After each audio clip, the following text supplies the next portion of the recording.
MLC ఎన్నికల్లో vote వేయడం ఎలా?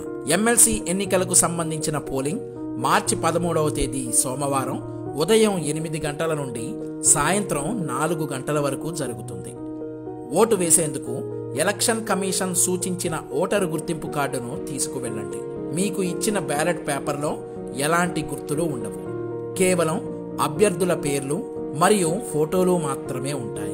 పశ్చిమ రాయలసీమ పట్టభద్రుల నియోజకవర్గం అంటే ఉమ్మడి కర్నూలు, కడప, అనంతపురం జిల్లాల అభ్యర్థిగా తెలుగుదేశం పార్టీ బలపరిచిన భూమిరెడ్డి రామ్ గోపాల్ రెడ్డి పోటీ చేస్తున్నారు.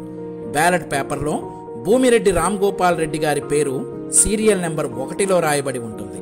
కాబట్టి ఆయనను గెలిపించడానికి భూమిరెడ్డి రామ్ గోపాల్ రెడ్డి పేరు ఎదురుగా 1 అని రాయాలి. అలాగే తెలుగుదేశం పార్టీ పీడీఎఫ్ అభ్యర్థులకు కూడా తన మద్దతు తెలుపుతోంది. కాబట్టి సీరియల్ నెంబర్ 27లో ఉన్న పీడీఎఫ్ అభ్యర్థి పోతుల నాగరాజు గారి పేరు ఎదురుగా 2 అని వేసి ఆయనకు 2వ ప్రాధాన్యత ఓటును ఇవ్వండి.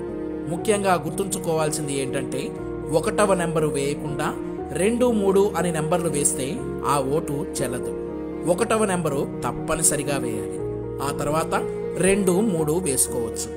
అలాగే ఇంగ్లీష్లో ONE1 లేదా తెలుగులో 1 లేదా టిక్ లేదా ఇంటూ ఇంకా ఇలాంటి ఇతర గుర్తులు లేదా మాటలు రాయకూడదు. 2 అభ్యర్థులకు 1 నెంబర్ ఇవ్వకూడదు.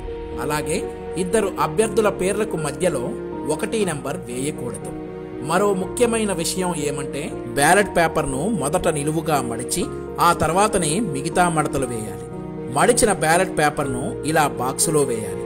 గుర్తుంచుకోండి, భూమిరెడ్డి రామ్ గోపాల్ రెడ్డి గారికి మొదట ప్రాధాన్యత ఓటును, పీడీఎఫ్ అభ్యర్థి పోతుల నాగరాజు గారికి 2వ ప్రాధాన్యత ఓటును వేసి గెలిపించండి. శాసన మండలిలో ప్రజల ఆకాంక్షలకు బలమివ్వండి.